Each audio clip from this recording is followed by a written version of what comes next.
Bonsoir à toutes et à tous. Nous consacrerons la dernière partie de cette émission à vos questions SMS, Internet et réseaux sociaux. On a donc défilé pour le travail et contre l'austérité dans toute l'Europe, principalement du Sud, en ce 1er mai. Même le pape François a appelé les gouvernements à lutter contre le chômage. Il affirme que le travail est fondamental pour la dignité de la personne. En France, joli muguet, mais division syndicale, en particulier après l'accord sur le marché du travail dénoncé par la CGT et Force ouvrière. Nous avons intitulé cette émission 1er mai, fête du chômage. Et voici les invités qui ont accepté d'y participer dans ce C'est dans l'air en direct. Guylaine Ottenemer est rédactrice en chef de l'hebdomadaire Challenge, à la une de votre journal cette semaine, celle qu'on surnomme les 4 fantastiques de la Silicon Valley, en l'occurrence Google, Apple, Facebook et Amazon. Christophe Aguiton est lui membre du conseil scientifique d'Attaque. Vous êtes par ailleurs chercheur en sciences humaines et sociales chez France Télécom et enseigné à la Sorbonne et à Marne-la-Vallée. Je rappelle aussi que vous êtes cofondateur d'Agir Ensemble contre le chômage. Nicolas Bouzou est économiste, vous dirigez le cabinet Asterès et êtes directeur d'études à l'université Paris 2 Assas. Votre dernier livre, paru chez Lattès, on entend l'arbre tomber, mais pas la forêt pousser. Enfin, Bernard Vivier est économiste et historien, spécialiste des rapports sociaux. Vous dirigez l'Institut supérieur du travail et enseignez par ailleurs à la faculté libre d'économie et de droit de Paris. J'avais envie de vous dire, Guylaine Ottenemer, pour démarrer cette émission, c'est quand même très bizarre comme climat ce 1er mai, non? Dans tous les sens du terme d'ailleurs. Oui, déprimant, oui. Un peu comme le temps. Et c'est vrai que par rapport à l'année dernière où tout le monde avait manifesté, à droite comme à gauche, avec l'élan, la volonté de chasser Nicolas Sarkozy, qu'après le monde serait forcément meilleur. Et là, effectivement, le chômage qui monte et monte et monte inexorablement, je pense que c'est la première raison de la grande déprime française aujourd'hui. Vous voyez les jeunes autour de, même dans les milieux favorisés, les jeunes ne trouvent pas de travail. Ils sont baladés de CDD en stage, ils finissent par aller voir à l'étranger, mais les choses deviennent compliquées à l'étranger parce que les visas ne sont pas, se multiplient pas de façon éternelle. On aurait pu imaginer des chômeurs dans les rues. J'ai envie de vous dire, on ne voit jamais manifester les chômeurs. Ça, on n'a jamais vraiment vu de manifestation. Ça existe historiquement, à votre connaissance? En 97, il y a eu un mouvement des chômeurs important qui est arrivé juste après. Il y a eu une marche, oui. Il y a eu des marches de chômeurs en 93. Dans l'histoire, en Allemagne, dans les années 30, Hitler a rempli les stades avec des chômeurs en leur promettant à chacun une voiture. J'espérais une image un peu moins dramatique, mais c'est très bien que vous nous la rappeliez. Elle est très lourde. Nous pouvons la ressentir comme excessive, mais elle est historique et elle est marquée. Hitler est arrivé au pouvoir poussé par le chômage. C'est vrai, mais c'est aussi à cause de cela que les chômeurs ont eu du mal à se mobiliser eux-mêmes et à apparaître dans la rue parce qu'ils avaient ce stigmate. Ils étaient considérés, y compris par le mouvement ouvrier organisé, les syndicats, comme ceux qui avaient été responsables, pas directement, mais indirectement, de la montée au pouvoir d'Hitler. Et je pense que c'est aussi utile de rappeler, même si ce que vous dites est tout à fait vrai, qu'en 97, il y a eu un mouvement des chômeurs important en France qui réclamait à l'époque, c'est la prime de Noël, si vous en rappelez, qui était une mobilisation, qui était vraiment une mobilisation du désespoir, parce qu'on avait un taux de chômage comparable à celui d'aujourd'hui. Quand on regarde ce qu'est la population française, c'était le pic de l'époque comme on a un pic aujourd'hui. Mais c'est vrai qu'aujourd'hui, les chômeurs ne sont pas encore descendus dans la rue. On verra si ça peut se faire dans les mois qui viennent, mais on n'en est pas là, c'est vrai. Non. Et pour une raison très claire, c'est que deux chômeurs ont entre eux des intérêts concurrents. Deux travailleurs, deux salariés ont entre eux des intérêts convergents. Le syndicalisme structure... Expliquez-moi ça. Le syndicalisme structure le marché du travail, organise le marché du travail. Mais il organise essentiellement ceux qui ont un travail. Et la psychologie d'un chômeur, c'est de trouver évidemment un travail, c'est normal. Mais de trouver un travail, s'il le trouve sur un marché du travail déprimé, plutôt en défaveur de son collègue, son confrère, qui ne l'a pas eu le travail. Et le chômage est toujours synonyme d'abattement, de repli sur soi, en tout cas sur la scène sociale et syndicale. Et le débouché collectif du chômage, il est toujours extrême et il est politique. Alors il est politique soit dans la violence, soit dans les urnes. Et c'est le schéma que l'on peut redouter aujourd'hui, la montée politique des extrêmes. Mais vous voulez me dire que du coup, est-ce que c'est moi qui fais une association d'idées excessives, les syndicats ne représentent par définition pas les chômeurs? Ils veulent les représenter, mais ils ont énormément de mal à les représenter. Les organisations syndicales avaient naguère, jadis, structuré des branches. Elles peuvent, les organisations syndicales, accueillir des chômeurs. Parce qu'à la CGT, par exemple, il y a un syndicat de chômeurs. Très peu, mais très peu. Il y a beaucoup plus de retraités à la CGT que de chômeurs. Mais pardonnez-moi, vous dites qu'il y a des intérêts, par définition, divergents entre deux chômeurs. Deux chômeurs ayant une approche un peu économique des choses, deux chômeurs sont concurrents sur le marché du travail. Ils cherchent un poste. Et ce poste qu'ils cherchent, pour eux, c'est pas une démarche collective. Un mouvement de chômeurs il est ou éphémère ou politisé. Plus généralement, ce que vous disiez sur est-ce que les syndicats représentent les chômeurs, c'est vrai qu'en France, on a toujours fait le choix du travail qui existe, y compris s'il il a un coût exorbitant en termes de charges, en termes de ça, plutôt que le chômage. On a toujours choisi le chômage comme variable d'ajustement, y compris les élites, y compris les syndicats, y compris les fonctionnaires. Qu'est-ce que vous voulez dire? Parce que c'est pas étrange de dire. Parce qu'aujourd'hui, en gros, la flexibilité, ce qu'on appelle la flexibilité, est c'est revenir sur disons, des acquis, des process qui garantissaient des protections, qui garantissaient des emplois plus ou moins à vie avec des progressions linéaires, etc. Ce système a été complètement percuté par la concurrence, la mondialisation, etc. Aujourd'hui, il faut en plus, les innovations technologiques aujourd'hui obligent à aller très vite dans les mutations, dans les formations. Il faut que les gens changent de métier, soient formés, aillent ailleurs. Donc ça existe une grande agilité. Et la France a beaucoup de mal à accepter cette agilité, et les syndicats, comme les fonctionnaires, comme les élites politiques, ont toujours préféré garder, disons, le cercle des gens qui sont dans le système, plutôt que de faire venir les gens qui sont à l'extérieur, de peur que ça fasse baisser et plomber le système actuel. Vous le voyez dans les formations. Alors justement, on s'arrête là-dessus parce que je sais que c'est aussi votre point de vue, Nicolas Bouzou, mais est-ce que vous connaissez d'autres pays où on est, je dirais, dans cette fragilité du travail, même si on récupère toujours un boulot derrière, et on est quand même, j'allais dire, des trajectoires de vie, j'ai envie de vous dire, qui valent le coup d'être vécues, parce que quand on voit ce que sont les mini-jobs en Allemagne, ou la grande fragilité de ceux qui passent, alors bien entendu, il vaut mieux avoir quelque chose pour manger, et il vaut mieux avoir un boulot même pas satisfaisant, mais on se dit, est-ce que ça construit des vies? Parce que c'est aussi une des raisons du blocage en France, et combattu notamment par certains syndicats, pas tous, c'est de dire, voilà, finalement on maintient les gens dans la précarité, même avec un job.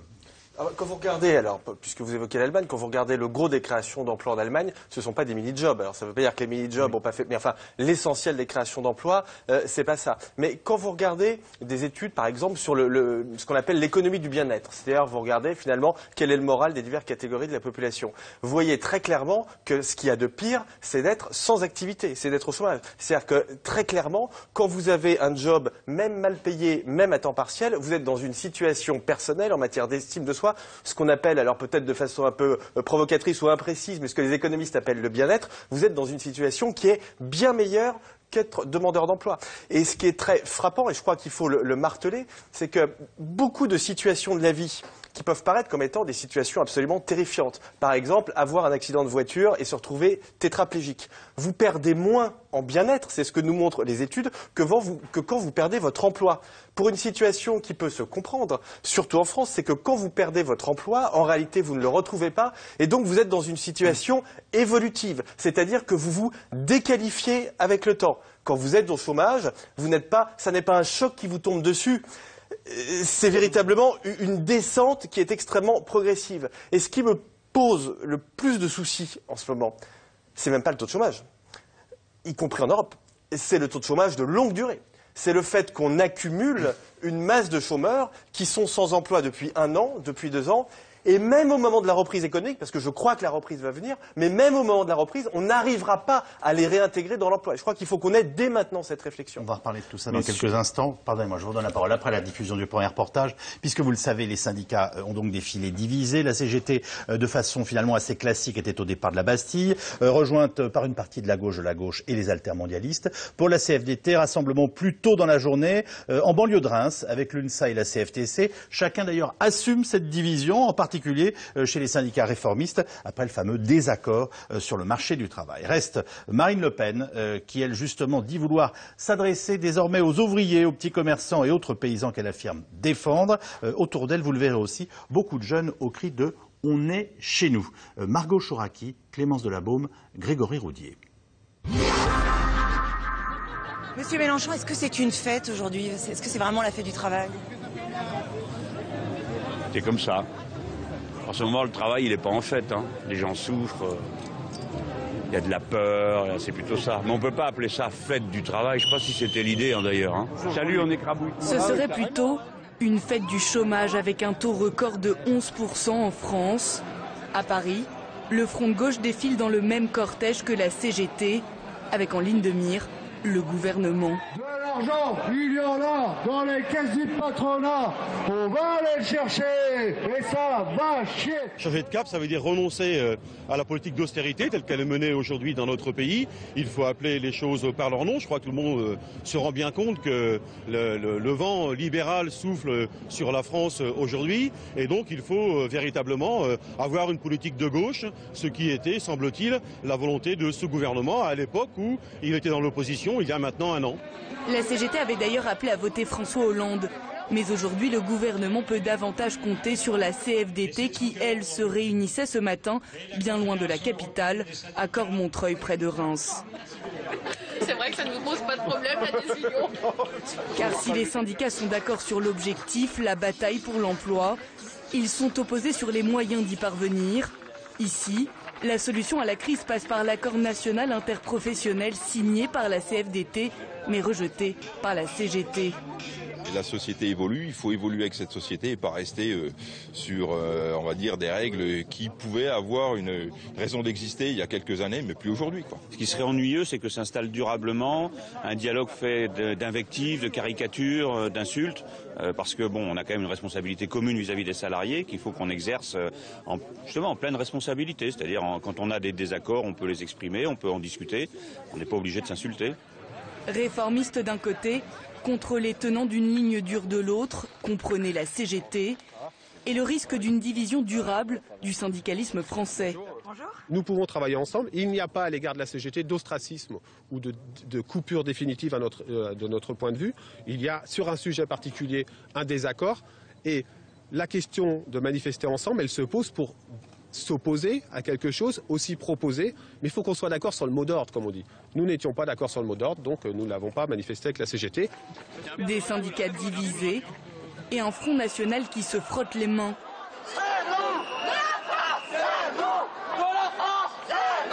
Comme chaque année, Marine Le Pen, accompagnée par son père, est venue fleurir la statue de Jeanne d'Arc. L'occasion aussi de savourer sa popularité, alors que la crise s'aggrave.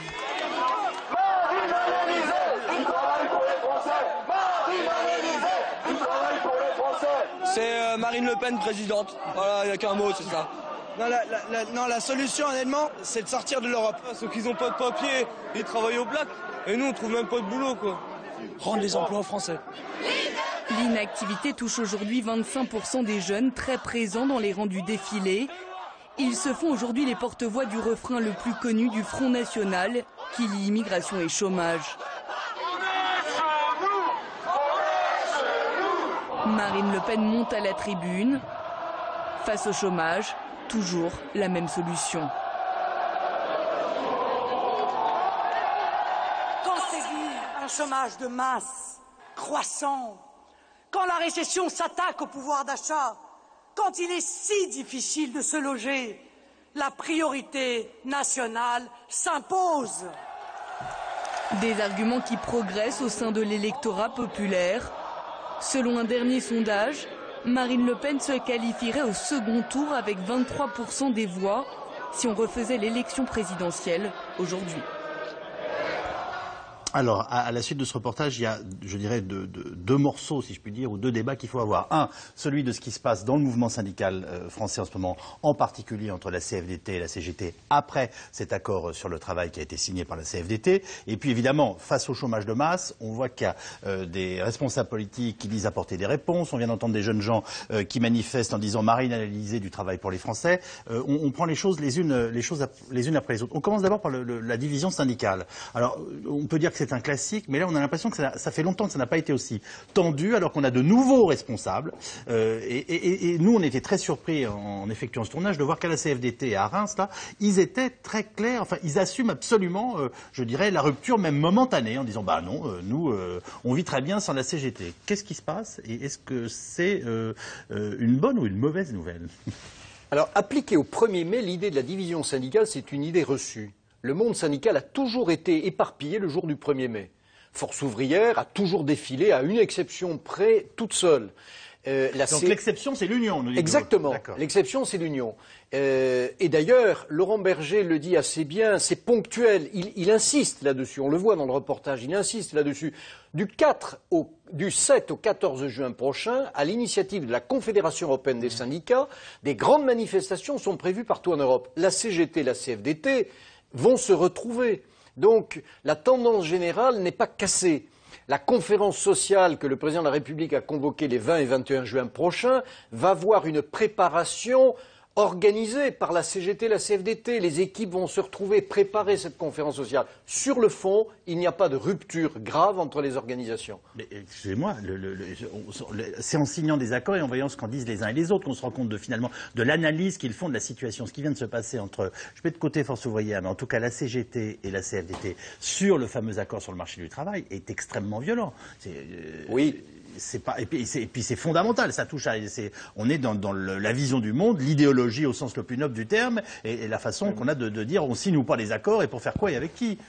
Oui, on a une reconfiguration du paysage syndical en marche qui se cherche, elle n'est pas calée encore, entre, c'est vrai, un syndicalisme réformiste de négociation, de recherche d'accords durables et qui s'assume, la CFDT, la CFTC, la CFE-CGC, l'UNSA, et un syndicalisme de contestation, Sud, CNT, et un syndicalisme qui se cherche entre contestation et négociation, mais qui pour l'instant est dans la contestation, c'est la CGT. Christophe Aguiton. C'est une histoire qui remonte au moins aux années 80. C'est-à-dire qu'on avait une unité CGT-CFDT dans les années 70, dès les années 60, 68 et les années 70, mais le recentrage... Il y avait la droite au pouvoir durablement. Oui, le recentrage que Edmond Maire a introduit dès 78, sous encore Giscard d'Estaing, qui s'est amplifié avec l'arrivée de François Mitterrand, a abouti à une césure profonde entre deux grandes familles dans le monde syndical, comme vous l'avez dit. Et cette césure-là a duré toutes les années 80, les années 90, rappelez-vous 95, on avait d'un côté Nicole Notat, de l'autre déjà Thibault et les cheminots. 2003, qui a été un choc terrible, parce que c'était une réforme des retraites dans la fonction publique qui a été le début d'une baisse de la CFDT qui remonte peut-être un petit peu maintenant mais qui a baissé beaucoup à partir de 2003 et l'exception était plutôt 2010, la lutte sur les retraites où là tout le monde s'est retrouvé ensemble dans la rue.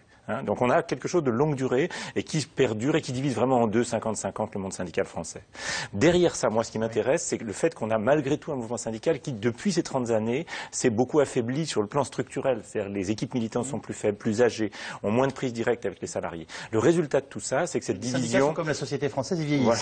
Bon, mais peut-être un peu plus encore pour les équipes syndicales. Et le résultat de tout ça, c'est qu'on a des leaders syndicaux qui apparaissent et qui ne sont pas contrôlés par les appareils. Regardez Conti, Mathieu, Conti c'était Mathieu, oui. Regardez Renault, Peugeot, pardon, avec Mercier, Florange, avec Martin. Tous ces gens-là sont CFDT ou CGT, ils ne sont pas vraiment contrôlés par les appareils. Bon. Et on a des luttes qui peuvent démarrer, même quand les syndicats sont divisés. 95, la grève a gagné, alors que les syndicats étaient divisés. 2003, ça n'a pas gagné avec les syndicats divisés, mais 2010 non plus. Donc on ne peut pas considérer... La division syndicale finalement n'est pas si grave. N'est pas si grave. C'est-à-dire qu'à l'arrivée, elle est évidemment préjudiciable pour les salariés. Là, vous avez interrogé des militants CFDT qui vous ont dit que c'était pas grave. Oui. Vous auriez interrogé un travailleur syndiqué qui, lui, n'avait pas de responsabilité syndicale. Il n'aime jamais la division syndicale. Les gens sont toujours contre la division syndicale. Mais quand on regarde les luttes réelles en pratique, on a en général l'union à la base. Et quand les luttes montent à un niveau plus élevé, quand on a des grands conflits comme 95, 2003, 2010, les choses se font quelles que soient les positions des états-majors. En voyant le reportage, vous voyez réagir Moi, je trouve que c'est embêtant le discours que tient la CGT,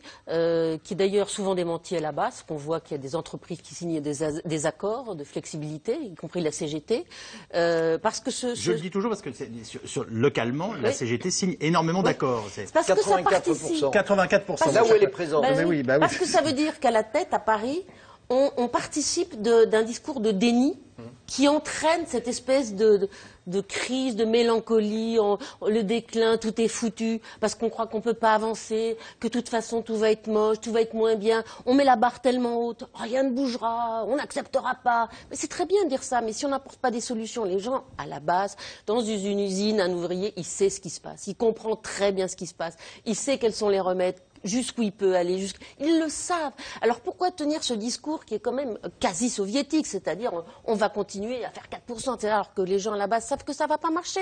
Donc je pense que c'est grave qu'un syndicat comme ça tienne ce discours, comme un certain nombre d'hommes politiques, on pourra revenir. Et deuxièmement, je pense que, effectivement, si la CFDT a un peu pâti d'avoir signé les accords sur les retraites, aujourd'hui on voit que le nombre, pas très nombreux, mais quand même existant, de syndiqués augmente à la CFDT et décline inexorablement à la CFDT. Je pense que la CFDT est en train de prendre un tournant historique qui va la mettre à côté de l'histoire. Je le pense. Bon, alors ça n'empêche pas qu'effectivement, comme il y a une grosse colère aujourd'hui, ils agrègent beaucoup, parce que c'est vrai qu'il y a de l'angoisse, il y a de la colère, il y a du désespoir, mais ça ne conduit nulle part. Alors que sur le terrain, la CGT, les sections CGT comprennent très bien quel est leur intérêt. Et il faut qu'il y ait des syndicats qui négocient, parce qu'il ne faut pas non plus qu'ils acceptent tout. Je veux dire, il y a des moments où il faut savoir dire ça. Voilà. Nicolas Bouzou. Oui, j'espère que cette unité syndicale va pouvoir se refaire un peu parce que, en réalité, ce qu'on voit bien quand on regarde un petit peu la façon dont ont évolué les marchés du travail autour de nous, c'est que si on veut vraiment réformer le marché du travail en profondeur, il faut des syndicats qui soient extrêmement forts. Et je pourrais vous montrer une courbe où vous voyez finalement que le degré de réforme, il est très lié au taux de syndicalisation. Et de ce point de vue-là, les deux derniers quinquennats avaient plus... En France, on a l'impression que c'est exactement le contraire. Oui, mais on se trompe. Justement, mais c'est très bien, c'est bien que vous le disiez. Le problème de la France, c'est la faiblesse du taux de syndicalisation. Et de ce point de vue-là, les deux derniers quinquennats, celui de François Hollande et celui de Nicolas Sarkozy, avaient plutôt bien commencé. Même celui de Nicolas Sarkozy, au fond, les relations entre les syndicats eux-mêmes et entre les syndicats et l'exécutif étaient plutôt bonnes au début. De la même façon, ce qu'on a pu observer ces 9 ou 10 derniers mois. Et très vite, les choses se sont gâtées. Et du coup, le président Sarkozy et le gouvernement d'alors s'est très vite enlisé dans les réformes. Et je crains qu'il en soit un peu de même cette fois-ci. C'est-à-dire qu'on a eu cet accord du 14 janvier. Je pense qu'il est positif. Très honnêtement, je pense qu'il est positif. Mais on peut discuter du fond. Mais en tout cas, ce qui était positif aussi, c'est la démarche. Parce qu'il n'y a, et ça je crois qu'il faut le dire et le répéter, et y compris le dire aux dirigeants d'entreprise qui souvent le comprennent mal, il y a une seule façon de réformer le marché du travail, et je vais mettre les pieds dans le plat. Il y a une seule façon de rendre le marché du travail plus flexible, c'est de le négocier avec les syndicats. Et là aussi, je pourrais vous montrer des courbes, et là aussi, je mets les pieds dans le plat, et ça peut sembler paradoxal, mais syndicats faibles, marché du travail rigide, et par exemple SMIC décidé par l'État, un peu comme c'est le cas en France, syndicats fortement représentatifs, marché du travail flexible, avec d'autres types de garanties, avec ce qu'on appelle la flexsécurité au fond, avec des systèmes de formation professionnelle, par exemple, qui sont plus développés qu'en France. Et en réalité, on voit bien que c'est vers cette flexsécurité qu'on a un peu envie d'aller en France. Je crois qu'il y a un certain consensus sur ce sujet, mais ça ne peut se faire qu'avec des syndicats qui soient très forts et qui soient relativement unis, enfin qui soient d'accord en tout cas sur l'essentiel. Et qui soient plus des syndicats de service que des syndicats politiques. Christophe Guiton. Très franchement, regardons tous les exemples autour de nous. Bon, les pays qui en effet ont des taux de chômage faibles, l'Allemagne par exemple, ou beaucoup de pays d'Europe du Nord, c'est parce qu'ils sont des pays exportateurs, parce qu'ils ont gardé une industrie forte, qu'ils ont aujourd'hui une capacité de produire, qui fait qu'évidemment il y a de l'emploi pour ceux qui sont dans les usines, avec des syndicats dans les services, très et avec forts. des syndicats très forts. Bon. Mais prenez de l'autre côté l'Espagne. L'Espagne avait signé, enfin les syndicats espagnols ont signé avec le patronat et le gouvernement un accord de flexibilité du travail assez important, au sens où ils ont réellement flexibilisé le travail il y a maintenant 2 ans. Bon, le chômage a explosé, il est à 25%. Il est aujourd'hui à 25%. C'est très multifactoriel notre affaire. Ce que je veux vous dire, c'est que c'est pas la flexibilité du travail qui vous garantit en quoi que ce soit. Et rappelons-nous même là le passé, y compris en France. Toutes les garanties sont arrivées plutôt dans les années 70. Dans les années 60, on avait tendance à considérer que c'était rigide, mais à l'époque, il n'y avait pas d'UNEDIC, il n'y avait pas d'assurance chômage, et donc les gens pouvaient changer de travail tout simplement parce qu'il y avait le plein emploi. Oui. Si demain on a le plein emploi, les gens seront tout à fait prêts à avoir de la flexibilité parce qu'ils savent qu'ils passeront d'un travail à un autre. Ce qu'ils craignent aujourd'hui, on savait qu'on leur trouvait un. Voilà. Alors que là non. Et les gens qui sont aujourd'hui au travail ont la peur au ventre, parce qu'ils voient une pression très très forte sur eux et le risque de se faire licencier, tout simplement. Et ceux qui sont dehors, vous avez bien raison tout à l'heure de le rappeler, sont dans la pire des situations parce qu'ils voient leur situation se dégrader. Ils ont une culpabilité très forte parce qu'on a tendance à les culpabiliser en considérant évidemment à tort qu'ils sont en partie responsables du fait de ne pas trouver un travail, et c'est la situation la plus difficile. Mais c'est difficile des deux côtés, côté salarié comme côté chômage. Je fais la synthèse qui nous amène à l'homme politique qu'on a entendu aujourd'hui dans les défilés s'appelle Jean-Luc Mélenchon, et la femme politique qu'on a entendue hors défilé, parce qu'il y avait quand même un peu de monde, pas autant qu'on veut le dire, mais un peu de monde à sa manifestation, et surtout ce qui nous a frappé, nous, c'est beaucoup de gens jeunes, voilà, c'est Marine Le Pen. Alors, quel lien faites-vous entre la situation de l'emploi dans notre pays, les réponses ou non qui sont à apporter, et la présence d'un côté de Jean-Luc Mélenchon et de l'autre côté de Marine Le Pen dans ce 1er mai, et ce qu'ils ont à nous dire? Bernard Vivier. Ça reboucle avec tout ce qu'on disait tout à fait au début de l'émission. Le chômage a un effet de repli sur soi. Les chômeurs, les travailleurs aussi, qui sont près du chômage, font le dos rond, sont dans une situation de repli, ne sont pas dans une logique de revendication et de contestation collective. Nous n'avons pas aujourd'hui une conflictualité des conflits du travail très importants. Ce n'est pas pour autant que l'inquiétude ne va pas s'exprimer. Et si elle ne s'exprime pas sur le terrain social et syndical, elle va s'exprimer sur le terrain politique. Thierry Lepant, secrétaire général de la CGT, disait samedi dernier dans une déclaration à un journal, je cite, « Ma crainte, c'est que le Front National mobilise plus que les syndicats de salariés le 1er mai, et ça, c'est terrible. » Fin de citation. Et l'observation est juste. C'est-à-dire qu'aujourd'hui, Marine Le Pen, beaucoup, Jean-Luc Mélenchon, un peu, sont en train d'emmagasiner des inquiétudes qui s'exprimeront municipales en 2014. Christophe Aguiton, analyse politique. Non, il est certain que les partis politiques qui, en gros, apparaissent comme accompagnant l'austérité, c'est-à-dire à droite l'UMP, maintenant à gauche le Parti Socialiste, se retrouvent décrédibilisés quand on a un taux de chômage qui est celui-là, c'est évident. Et à gauche, parce que c'est évidemment cette famille-là qui m'intéresse, hein, je suis évidemment pas du côté de Marine Le Pen, la manifestation qu'on a vue à la Bastille aujourd'hui était plus importante que ce que nous pouvions craindre, elle était évidemment plus petite que l'an dernier, mais c'est dans un contexte très particulier qui était l'entre-deux tours. Hein, bon. Et en fait, c'était vraiment la gauche sociale qui s'exprimait. Toute une série de gens qui étaient dans la rue parce que ils regardent les mesures que prend le gouvernement. Après, une seule mesure positive, qui était le fait de donner, juste après l'élection de François Hollande, le droit aux salariés qui avaient une longue carrière derrière eux de pouvoir prendre une retraite, non pas à 62 ans, mais un peu avant. Tout le reste va dans l'autre sens. Hein. Bon, pas d'amnistie sociale pour les syndicalistes qui ont été condamnés, aucune avancée sur le terrain du SMIC, aucune avancée sur le terrain du chômage. Et puis de l'autre côté, on a l'impression que les patrons engrangent le choc de compétitivité 20 milliards directement dans leur poche, qu'ils sont en train d'engranger un accord interprofessionnel qui quand même les arrange un peu. Hein. On pourrait rentrer plus dans la discussion, mais on voit bien. C'est pas parce qu'un accord a des aspects positifs. Enfin, on se dit qu'un accord, par définition, ça doit avoir des aspects positifs et négatifs pour les deux parties autour de la table. C'est-à-dire que ça ne peut pas être univoque. Oui, mais l'accord, écoutez, dans l'accord national interprofessionnel, ou alors il n'y a pas d'accord, ça s'appelle. Tout à l'heure, il y a une chose qu'ont gagné les syndicats qui n'est pas secondaire, c'est ce qu'on appelle les droits rechargeables. Alors, on ne va pas rentrer dans la technique, mais c'est l'idée que quelqu'un qui est au chômage, qui travaille 6 mois, il ne perd pas ce qu'il avait travaillé auparavant. Hein, donc il se construit une vie avec des points. Mais comme tout ça coûte cher, il a été dit dans le même temps que les modalités pratiques, c'est-à-dire la mise en œuvre ou pas de cet accord, seraient vues fin 2013 dans la négociation sur l'UNEDIC. C'est-à-dire qu'il est fort probable, malheureusement, je le crains, et j'espère avoir tort, que fin 2013, on dira que tout ça c'est trop cher, qu'il y a trop de chômage et basta. Donc la seule chose qui a été gagnée par les syndicats risque de tomber, malheureusement, dans la...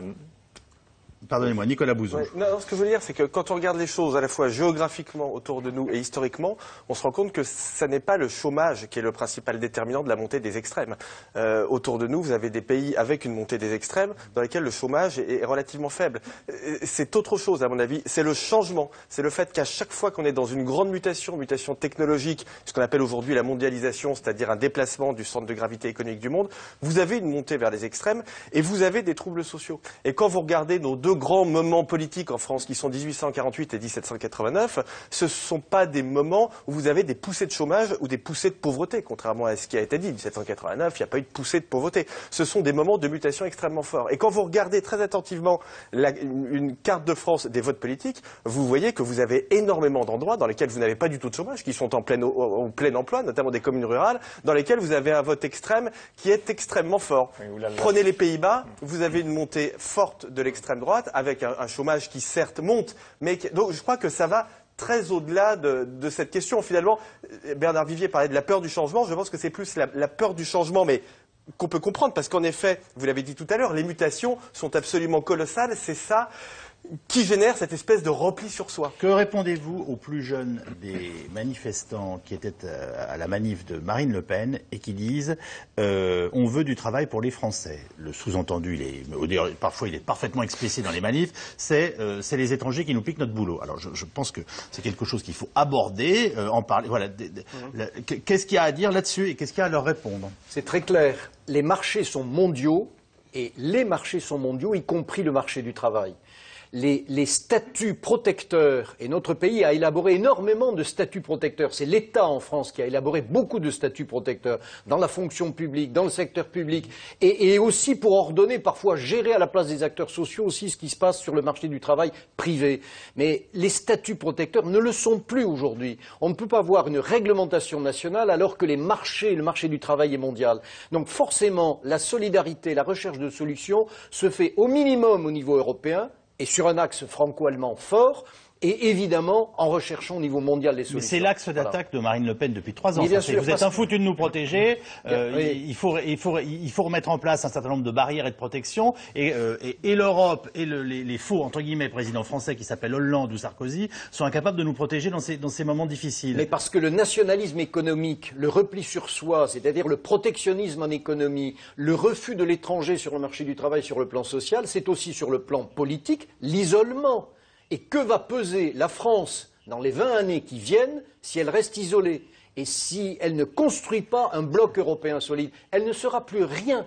Et nous sommes déjà peu de choses. La France ne sera plus rien si elle ne se construit pas sur le plan européen. Dernière réaction. Juste pour l'anecdote, sur les statuts protecteurs, il faut savoir que les premiers statuts de cheminots qui ont été décidés par le patronat du temps de PLM, Paris-Lyon-Marseille, où il y avait plein de petites sociétés de chemin de fer, parce qu'à l'époque, la plupart des travailleurs étaient des journaliers, qui après disparaissaient quand ils avaient une bonne paye pendant 4 jours et revenaient. Et on a voulu les stabiliser parce qu'ils étaient piqués par les autres compagnies. Alors on dit, si vous venez chez vous, vous aurez un médecin qui vous donne des médicaments, vous aurez une retraite et vous aurez des vacances. C'était ça le statut protecteur, c'était pour garder les meilleurs, pas du tout pour protéger tout le monde. Et après, petit à petit, ça s'est, ça a perduré. C'est intéressant parce que dans l'histoire, on s'aperçoit que finalement, c'est dans les périodes de croissance et de grande innovation technologique qu'on arrive à ça. Maintenant, sur les jeunes qui demandent effectivement non seulement qu'on ferme les frontières, mais qu'on abandonne l'euro. Il faut d'abord savoir que le jour où on abandonne l'euro, on perd 25% de sa retraite, 25% de nos avoirs en France, etc. Bon, et je veux bien qu'on fasse partie des faibles avec l'Espagne, la Grèce, le Portugal, qui auront un euro dégradé, et quand le Nord aura un euro beaucoup plus fort, on verra comment on paye nos factures d'importation et que devient notre commerce extérieur. Bon, je ne pense pas effectivement qu'on se réindustrialisera à coup de dévaluation et de sortie de l'euro. Il faut effectivement du boulot, des politiques économiques de long terme, des politiques d'industrialisation, s'organiser au sein de l'Europe, être compétitif, être agile, former, arrêter avec ces formations de 1% professionnels qui servent aux cadres qui n'ont pas besoin de formation et pas aux jeunes chômeurs qui sont... Il faut qu'ils se forment, ces jeunes. C'est leur seule solution. Et il faut qu'ils forcent les gouvernements à avoir une formation. Maintenant, chômage égale pas forcément populisme. Populisme d'extrême gauche égale pas forcément populisme d'extrême droite. Monsieur Mélenchon veut rentrer dans le système. Il a dit qu'il voulait être Premier ministre. Il veut amender les institutions pour qu'elle soit plus démocratique. Ça n'a rien à voir avec Marine Le Pen qui est authentiquement une populiste. L'un est peut-être un peu Poujado, démago. Extrêmement idéologique aujourd'hui. Oui. C'était bon. Sans doute Mélenchon est très Poujado, démago, mais il n'est pas populiste au sens où l'est Marine Le Pen, qui est effectivement dans un discours très populiste. On va à Flins et à Aulnay maintenant. Renault, Flins, PSA Aulnay, 2 sites majeurs où l'ayant été pour l'industrie automobile française. À Flins, la CFDT qui nous accueille le dit très clairement. Ils ont signé les accords de compétitivité parce qu'ils ne voulaient pas finir comme à Aulnay. La direction affirme qu'elle va d'ailleurs embaucher après l'annonce de la construction de la Micra par Carlos Ghosn. À Aulnay, c'est bien évidemment la désolation. Les syndicats reconnaissent leur défaite et disent ne pas avoir été finalement assez fort ou assez puissant dans ce conflit. Sur place, Alice Malbert, David Lemarchand et Guillaume Biraud.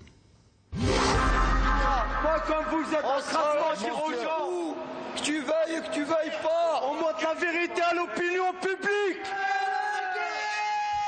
Cris de guerre et chaîne de montage quasiment à l'arrêt.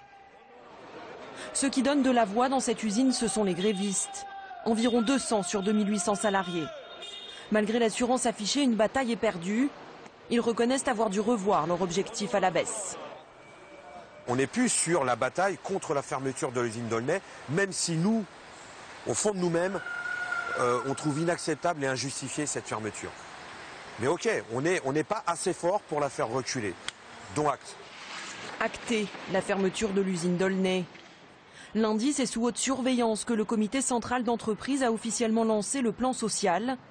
Seule la CGT a refusé de signer cet accord. La grève a été revotée dans l'usine d'Aulnay. On est en grève depuis plus de 3 mois et demi. Et il y a encore du jus, comme on dit. Il y a encore de la force, de l'énergie. Et on ne va pas baisser la tête parce que des élus du CCE auront voté pour un plan de 11 200 suppressions d'emplois. Des élus de 5 organisations syndicales qui représentent 76% des salariés.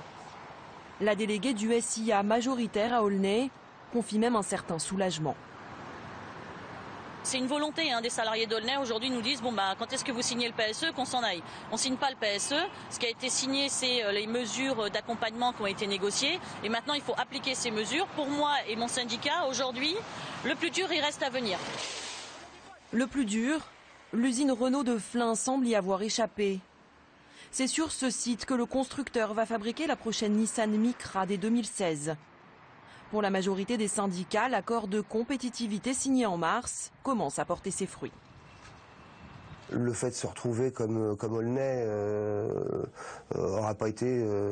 on ne pouvait pas imaginer ça sur Flins. C'est un site qui avait 20 000 personnes avant. Fermeture de Flins, ça aurait été une vraie catastrophe pour la région.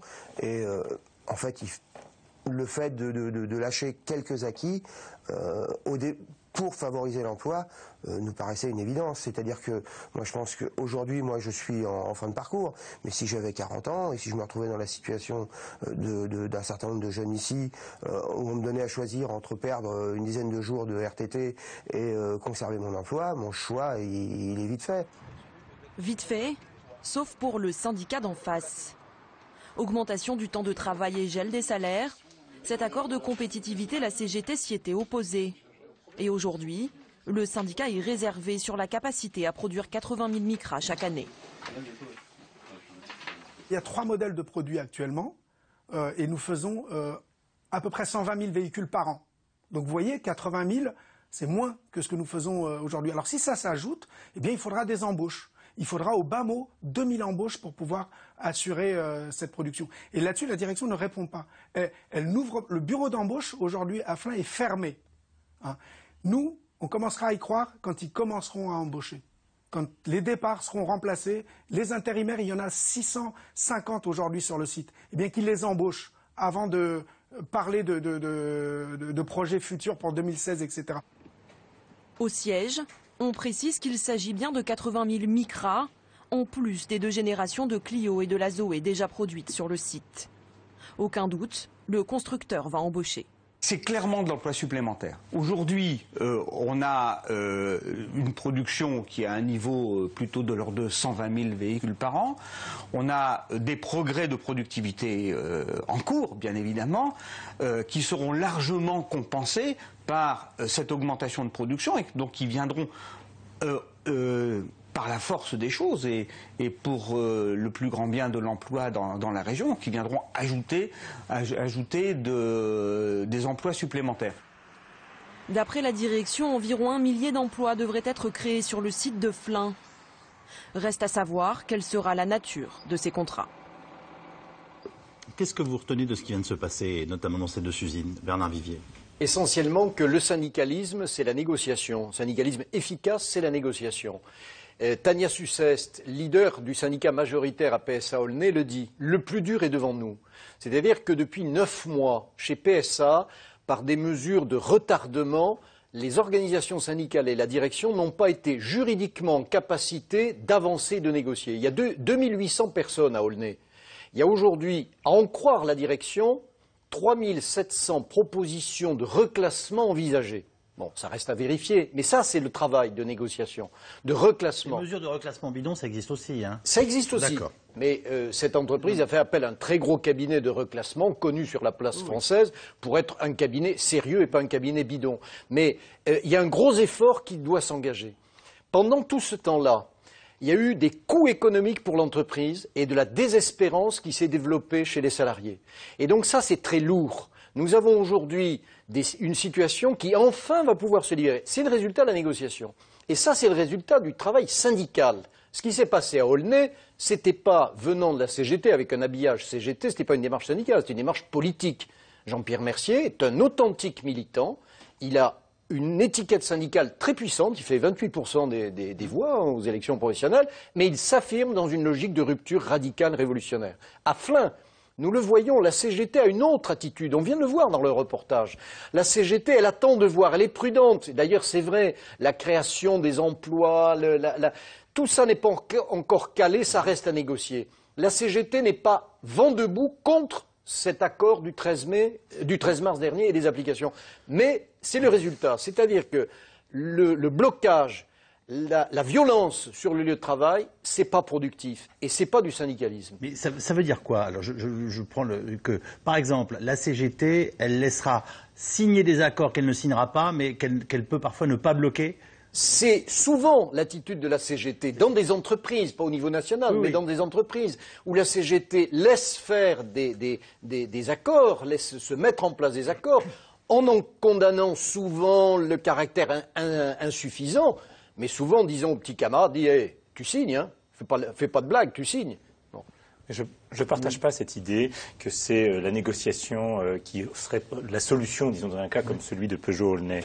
Et c'est la vraie différence avec Flins. À Flins, il y a eu un accord qui a été signé, qui est discutable. Mais il a lieu, cet accord, à un moment où il y a une reprise de l'activité, une augmentation de l'activité avec en effet l'arrivée des micrales. Et donc, pour les salariés, la garantie de maintenir leur travail, voire d'avoir des emplois supplémentaires. Oui, mais ça marche ensemble, excusez-moi. On peut dire c'est du chantage ou dire bah non, au contraire, c'est intelligent. Mais enfin, Carlo Ghosn, il dit très bien, on arrive à signer des accords, je vous amène la Micra, on en fait 80 000. Absolument. Mais prenons le cas de Peugeot. Il y a une question de stratégie industrielle. Et Renault et Peugeot, c'est pas pareil.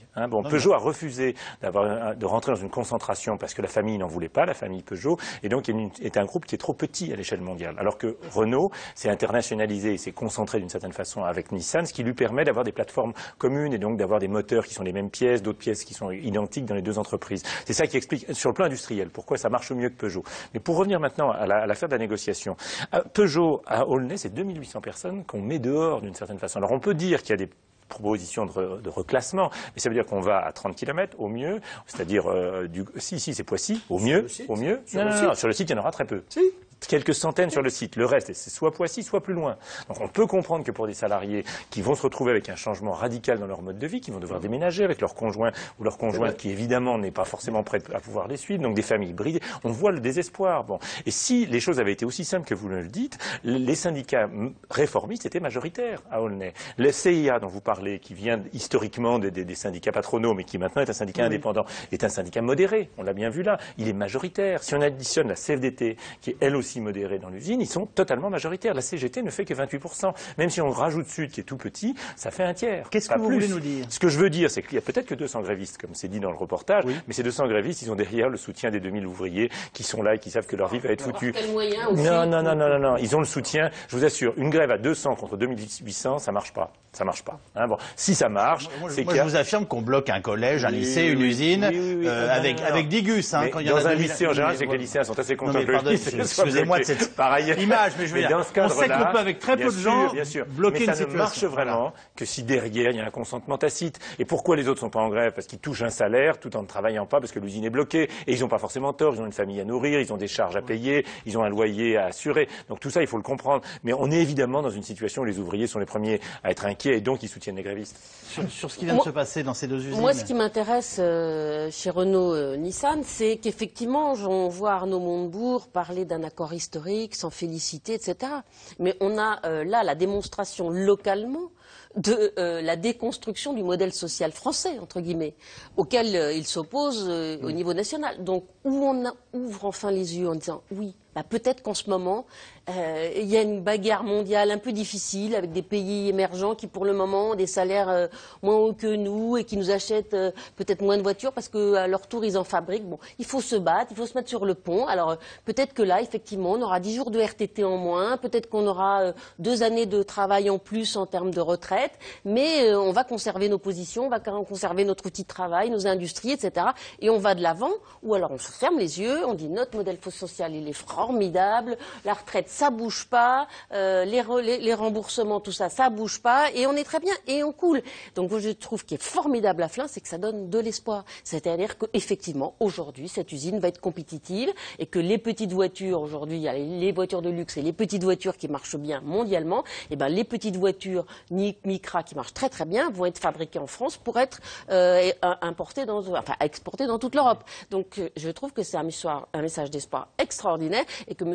Montebourg, s'il crie victoire sur ce sujet, devrait en tenir compte pour l'ensemble de sa vision politique. Nicolas Bouzou, et du coup je vous glisse en même temps la question SMS qui était la Micra, une seule hirondelle peut-elle faire le printemps? Alors on peut peut-être le dire autrement, c'est est-ce que 80 000 Micra, enfin voilà, ça donne du boulot à combien de gens pour combien de temps? Non, mais je crois qu'on peut se faire quand même plaisir. plaisir. C'est-à-dire que je trouve que...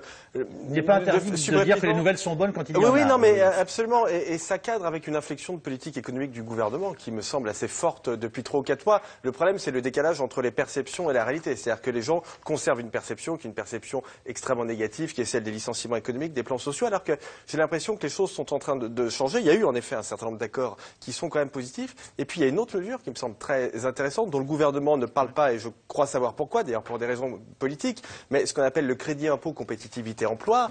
Ouais.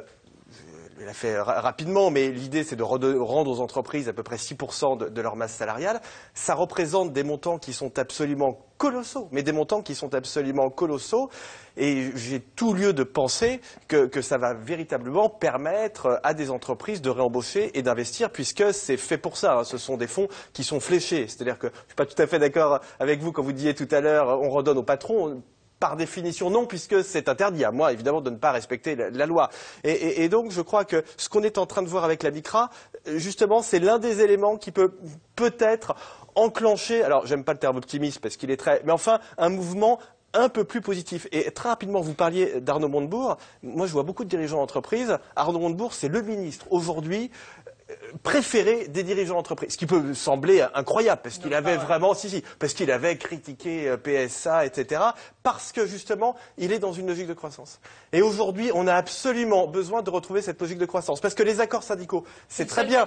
Je trouve qu'ils sont, oui, mais c'est bien, c'est bien, c'est bien, il l'aime pas forcément. C'est très bien ces accords sociaux, mais ils restent quand même très défensifs. C'est-à-dire que l'idée qui consiste à dire, si on a un trou dans les chaînes de production, on va perdre un peu de salaire, on sauvegardera l'emploi. Il faut le faire, c'est bien, mais bon, il faut aussi repartir de l'avant. On part en Moselle maintenant, une région gravement touchée par le chômage, à quelques kilomètres de la frontière allemande. Les plans sociaux succèdent aux fermetures de sites et dans ces anciennes régions minières industrielles, on connaît le profil de celui qui cumule toutes les difficultés dans sa recherche d'un nouvel emploi. Outre la région elle-même, le manque de qualification et bien entendu l'âge sont en cause. Et contrairement à ce que l'on croit, partir ailleurs n'est pas chose aussi facile qu'on le dit. Lise Barcellini, Stéphane Morel. À Carlin, en Lorraine, l'industrie fait grise mine. Un exemple parmi d'autres, la coquerie, fermée il y a presque 4 ans et aujourd'hui en démolition. Tout un symbole pour l'ancien syndicaliste CGT. C'est la fin d'une époque. Après la carbochimie, la pétrochimie, c'est tout un pan de l'économie locale qui est en train de s'effondrer et qui est en train de finir en tas de ferraille. À l'époque, pas de licenciement sec pour les 400 salariés, mais c'était sans compter les 400 autres qui travaillaient pour les entreprises sous-traitantes. Beaucoup ont dû licencier, comme ce chef d'entreprise, à contre-cœur. Nous, quand même, on avait quand même des bons clients, l'automobile et l'aviation, un peu partout, là. Et maintenant, il y a à nulle part, hein. Vous pouvez téléphoner le matin, faire des kilomètres pour chercher du travail, il n'y en a pas, hein. Comment vous voulez faire dans ces cas comme ça, hein? La fin de mois, je suis obligé, le mois dernier, j'étais obligé de prendre un peu d'argent sur mon compte que j'avais pour faire les payes. C'est normal, ça? Après 74 ans de travail, il y en a. Alors que faire? Quel avenir pour les travailleurs de l'industrie dans une région qui se désindustrialise? Les perspectives d'emploi en matière industrielle, il n'y en a quasiment plus. Donc c'est ou de quitter la région ou de changer de métier en se formant à d'autres métiers. Mais comme l'industrie est quand même un gros porteur en matière d'emploi, aujourd'hui on se retrouve avec beaucoup d'interrogations sur effectivement le devoir de tous ces jeunes de la région. À quelques kilomètres de là, la ville de Forbach et ses 12% de chômage. Dans cette structure d'insertion, on aide les demandeurs d'emploi à rebondir. Parmi eux, beaucoup de salariés de l'industrie restés sur le carreau. Ouais, c'est dur, hein. C'est dur à trouver, surtout ici en Lorraine, quoi. Vu que les mines sont fermées, alors il n'y a plus rien. Et je crois que ça va être partout comme ça. Je cherche en tant que cariste et de la manutention, quoi. Tout ce qui est manutention, ça me plaît bien. Et vous ne trouvez pas pour l'instant? Non, pas du tout, non. Ça va bientôt arriver.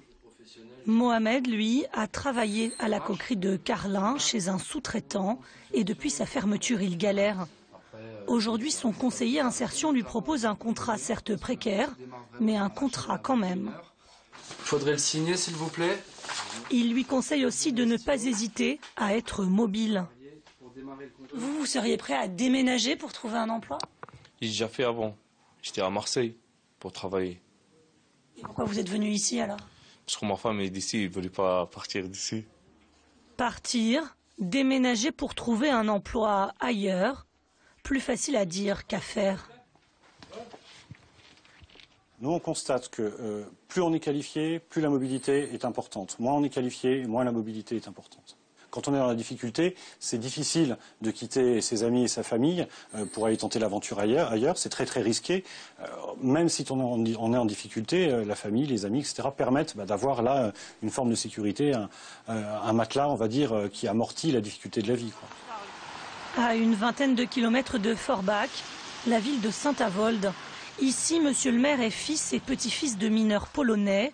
Il refuse d'enterrer les emplois industriels de la région, mais reconnaît parier sur d'autres secteurs d'activité.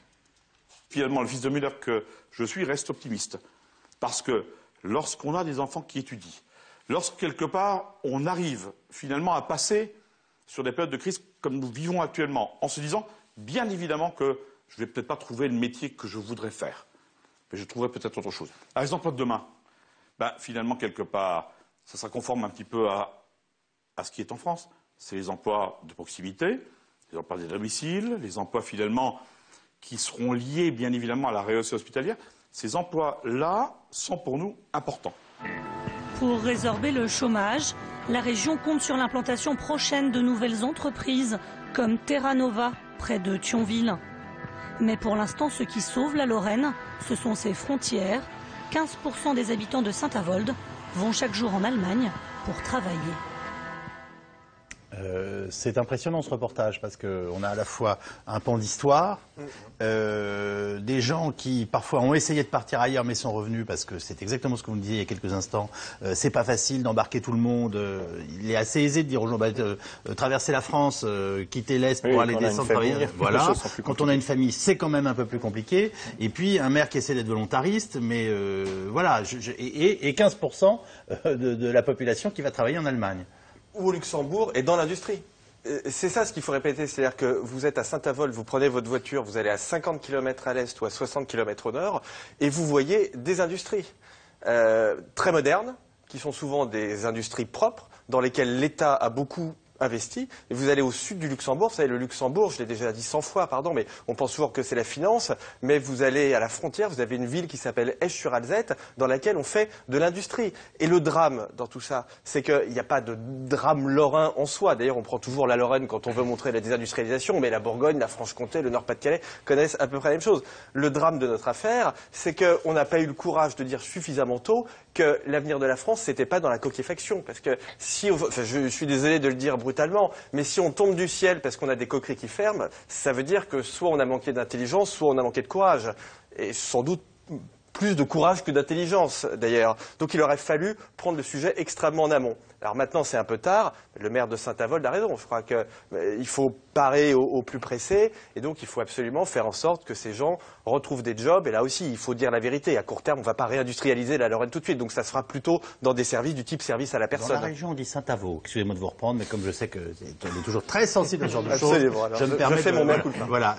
Que pensez-vous de ce que vient de nous dire Nicolas Bouzy? Non, ce qui est sûr, c'est qu'il y a du travail dans l'industrie. Et quand on prend l'exemple du Luxembourg, de l'Allemagne, on pourrait dire la Suisse, qui a aussi, oui, absolument, qui a une industrie forte. De haute précision. Absolument. Voilà. Mais avec des salaires en plus de haute précision, avec des gens formés, qui touchent des salaires extrêmement importants, qui seraient quasiment des salaires de médecins en France. Enfin, il y a des choses étonnantes. On est absolument d'accord là-dessus. Mais je pense que la clé, mais ça on sera tous évidemment d'accord, c'est la formation et les filières industrielles qui montent vers le haut, en effet, vers des industries de haute qualité, avec des gens qui sont formés. Enfin, on ne va pas reprendre là ce sur quoi je pense on a une démographie importante en France. Ça fera manger tout le monde, ça, demain? Ah oui, il y a de quoi faire. Mais ceci dit, il faut en même temps comprendre qu'on est dans une mutation sociale qui va avoir des conséquences sur l'industrie. On a discuté tout à l'heure de l'automobile. Bon, une des raisons de la crise de l'automobile, c'est pas simplement la crise conjoncturelle que nous connaissons aujourd'hui, c'est pas simplement les discussions industrielles et les stratégies de Peugeot qui sont également discutables, c'est un troisième facteur qu'on connaît bien, c'est qu'on a équipé massivement tous les ménages français d'abord et ensuite tous les Français à la campagne, monsieur, madame et les enfants ont une voiture, hein, bon, puis maintenant c'est saturé, et puis nos modes de vie changent également. Est-ce qu'on va changer de voiture tous les 3 ans?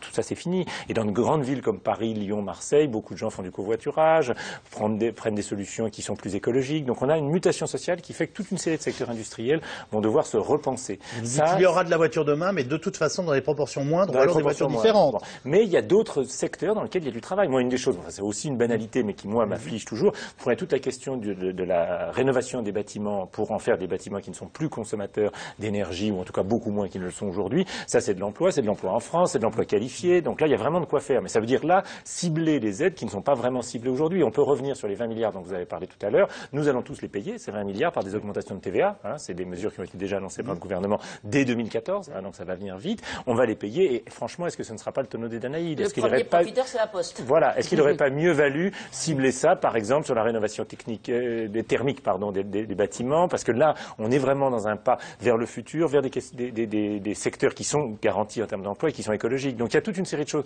qui me paraissent importantes. Et puis la dernière chose que je voudrais dire, c'est qu'aussi l'immédiat, c'est de garantir que les gens ne vivent pas trop dans un désespoir et une dèche et vraiment une misère totale. C'est la question des minima sociaux, c'est la question des indemnités chômage. Et là, on peut craindre que dans des régions comme la Lorraine, ces filets de sécurité craquent.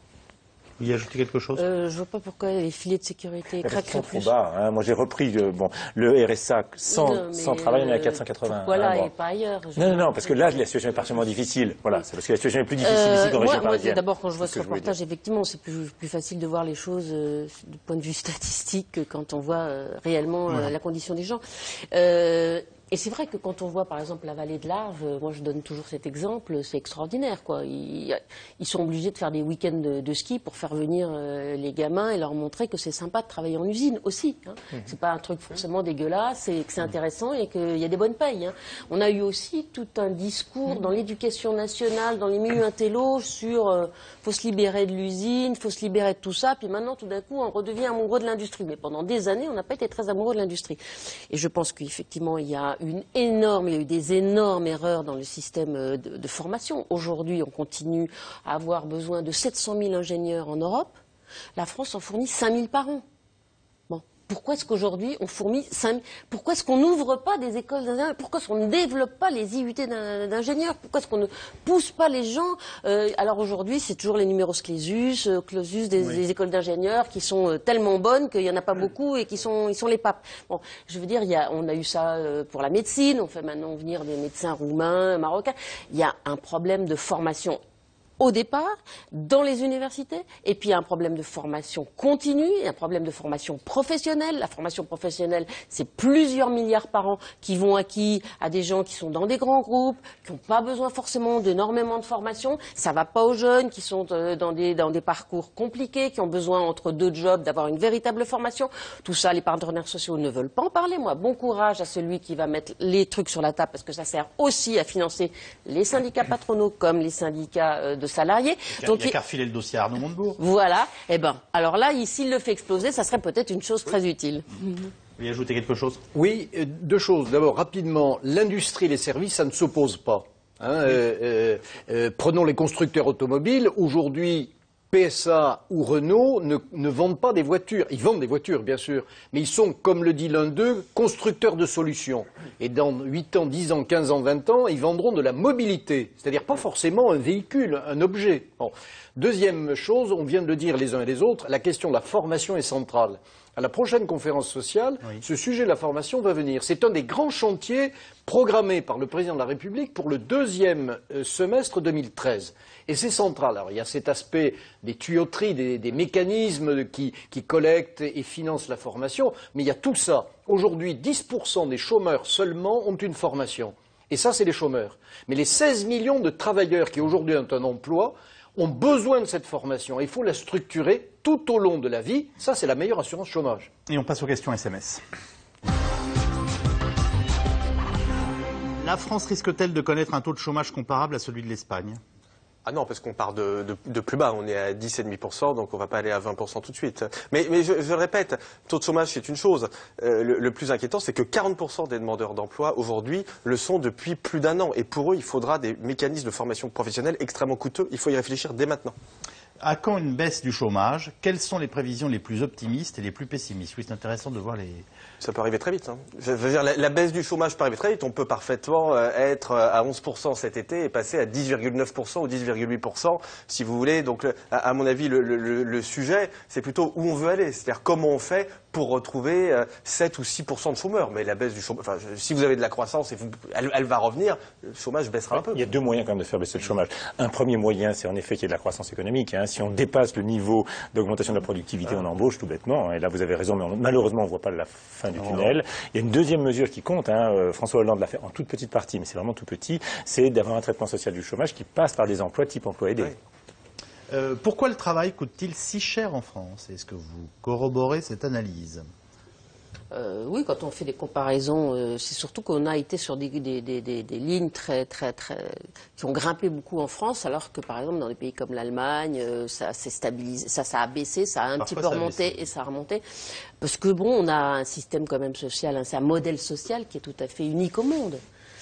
Et donc, il est forcément coûteux. Si, il n'y a pas de pays au monde où vous avez autant d'aide au logement, allocation de rentrée scolaire, aide à la personne, quand même donc, soins gratuits, votre réponse à études notre gratuites, téléspectateur, c'est pardonnez-moi, attendez, vous me dites, si je vous ai bien compris, c'est le travail coûte cher dans notre pays parce que nous avons un système social fortement redistributeur. Et ce qui est en train d'émerger, le sentiment, c'est un sentiment que les gens qui travaillent ont le sentiment que ça ne paye pas assez par rapport à les efforts parce qu'il y a beaucoup de redistribution et que c'est parti dans un sens où ça leur échappe.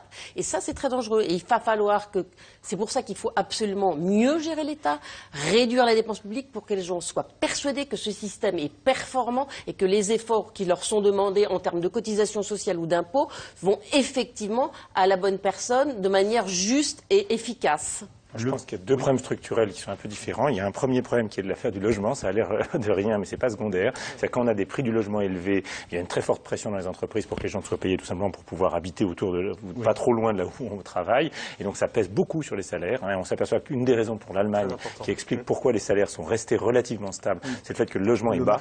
Alors, le marché de l'immobilier est peut-être en train de se retourner en France. Ça peut être une bonne nouvelle pour l'emploi, paradoxalement, parce que ça simplifiera la vie de beaucoup de gens. Puis il y a une deuxième chose qui compte, c'est les filières. C'est-à-dire à quel niveau on est dans la chaîne industrielle. C'est-à-dire qu'en Allemagne, comme en Suisse, on en parlait tout à l'heure, les salaires sont bien plus élevés dans l'industrie, tout simplement parce que la qualification demandée est supérieure. Donc là, on revient aux questions de formation et de filière industrielle. Le patronat français est-il à la hauteur de la situation? Attendez, que je chef d'un journal qui s'appelle Challenge. Alors, on va relever le challenge. Non, je pense qu'il y a un patronat qui est très visible, qui est celui du CAC 40. Oui. Et qui n'est pas compréhensible pour la plupart des Français quand on voit les niveaux de rémunération, de stock option. On est dans un autre monde qui n'est pas supportable pour ces salariés à qui on demande effectivement de rendre 10 jours de RTT. Et on voit bien quand Ghost a remis, je ne sais pas quoi, quelques millions de son salaire annuel, c'était rien par rapport à ce qu'il touchait chaque année. Donc je pense qu'en revanche, le patronat... La question portait sur la compétence. Hein. Le patronat est-il à la hauteur? Oui. Alors vous venez de nous dire les salaires, oui, mais c'est de la compétence, parce qu'avoir 40 groupes, avoir 40 groupes mondiaux, c'est pas rien. Je veux dire, on peut être fier d'avoir 40 groupes mondiaux, c'est quelque chose d'assez extraordinaire. Et je pense que les PME sont aussi beaucoup mieux acceptées par le tissu social. Quand on fait des sondages, les gens acceptent toujours le patron de PME et détestent... C'est le monsieur qu'on vient de voir dans sa voiture en Moselle, c'est pas exactement l'image du patron de CAC 40 qu'on a habituellement. Alors... Oui, la question c'est le patronat. Mais le patronat c'est quoi? Ce sont les chefs d'entreprise d'abord, et puis ensuite ce sont les organisations patronales. Les chefs d'entreprise, et on l'a vu dans ce beau reportage, ils se défoncent, comme on dit. Ils innovent, ils cherchent, ils prennent des risques, ils perdent, ils gagnent, ils sont récompensés, plus ou moins bien d'ailleurs, mais ils ont envie d'entreprendre. Bon. Et la classe dirigeante, comme le disait Jaurès, elle est courageuse, elle entreprend. Bien. Mais il y a aussi le monde patronal, les organisations patronales. Et là, nous avons besoin d'y voir un peu plus clair. Il y a un millefeuille. Il y a des organismes, des organisations, le MEDEF, la CGPME, l'UPA. La représentativité patronale n'est pas encore remise au goût du jour. On vient de le faire pour les syndicats, on ne l'a pas fait pour les organisations patronales. Il faudra y venir un jour ou l'autre. Mais globalement, oui, nous avons un patronat volontaire et entreprenant. L'austérité entraîne-t-elle mécaniquement la hausse du chômage? Ça, oui. Et d'ailleurs, ce qui est intéressant, c'est qu'on a aujourd'hui un débat en Europe qui montre que les choses sont en train de changer. C'est pas simplement les pays du Sud qui sont en train de se plaindre des mesures d'austérité qu'on leur a imposées. Prenez la Hollande, qui était vraiment le bon élève de l'Europe. L'objet d'un de nos reportages hier soir. Voilà, et qui est maintenant en train de se retourner et qui est en train d'expliquer que ça ne va pas et qu'on va dans le mur. Donc là, il y a un vrai problème. C'est-à-dire que quand on le fait tous en même temps dans la même zone, c'est un peu ennuyeux. Il y a un moment où ça touche. Le très faible taux d'adhésion aux syndicats ne suffit-il pas à illustrer leur échec? Franchement, il y a un modèle français qui est très particulier, je ne le défends pas, qui est le fait que le taux d'adhésion est un peu secondaire. Ce qui compte, c'est la participation aux élections professionnelles. Parce que dans un pays comme l'Allemagne, les gens sont quasiment syndiqués de façon automatique dans leur entreprise. C'est quasiment obligatoire. C'est quasiment obligatoire. En France, pas du tout. Être syndiqué, c'est quasiment être militant en France. Quasiment être militant. Par contre, ce qui, moi, m'intéresse, c'est le taux de participation aux élections professionnelles. Il y a des cas où il baisse, et ça, c'est inquiétant. C'est exactement comme en politique. Ça veut dire qu'il y a un désenchantement et une désaffiliation au sens de l'engagement avec les syndicats. Et en France, le taux de vote aux élections professionnelles n'est pas si faible que ça. Franchement, c'est pas du côté des syndicats qu'il faut voir aujourd'hui où sont les responsabilités en termes de mauvais choix industriels et de mauvais choix économiques et de manque de courage. C'est du côté des politiques. Ça fait quand même. Non, mais là, la question était sur les échecs. C'est pas les syndicats qui sont responsables des échecs. Mesures quand on voit, par exemple, sur la réforme des retraites que quand même toute la gauche a dit c'était, la petite musique qu'on entendait, c'était pas bien, c'était pas juste, etc. Et maintenant, ils vont être obligés d'en faire une. Comment voulez-vous? Ils disent, ça fait 20 ans qu'on dit on va faire les 3%, puis on va mettre notre budget à équilibre, ça fait 15 ans qu'on leur dit ça, et on n'y arrive pas. Comment voulez-vous qu'ils croient aux politiques? Le problème, c'est les politiques, beaucoup plus que les syndicats. Y a-t-il beaucoup de jeunes Français qui partent chercher du travail à l'étranger? Oui, de plus en plus. Mais regardons autour de nous. Quelle que soit la région où nous vivons, quel que soit le milieu dans lequel nous sommes, oui, l'envie d'aller ailleurs. Alors, il y a un bon côté, c'est la mondialisation. Le marché du travail est mondial. Mais il y a un mauvais côté aussi, c'est moi je veux gagner ma vie et je ne veux pas attendre, comme en France, le 26 juillet, après avoir payé tous mes impôts, pour commencer à gagner de l'argent pour moi. Puisque aujourd'hui, on travaille pour l'État, pour les pouvoirs publics, jusqu'au 26 juillet de chaque année civile. Les migrations à l'intérieur de l'Europe, les migrations de jeunes sont en train de s'accélérer considérablement. Et il faut savoir que la population allemande, par exemple, remonte. Et qui l'a fait remonter? Eh bien, ce sont les jeunes espagnols, portugais, italiens qui vont en Allemagne. Et on a aussi des jeunes qui viennent en France. On n'est pas dans la situation la pire. Voilà ce que nous pouvions vous dire ce soir dans cette émission. Rediffusion de C'est dans l'air à 22h45. Merci à nos invités d'y avoir participé. À vous de l'avoir suivi. Demain, bien entendu, toujours du direct. 17h45, 17h50. Auparavant, Axel de Tarlet, son invité. Passez une très bonne soirée. À demain. Merci beaucoup.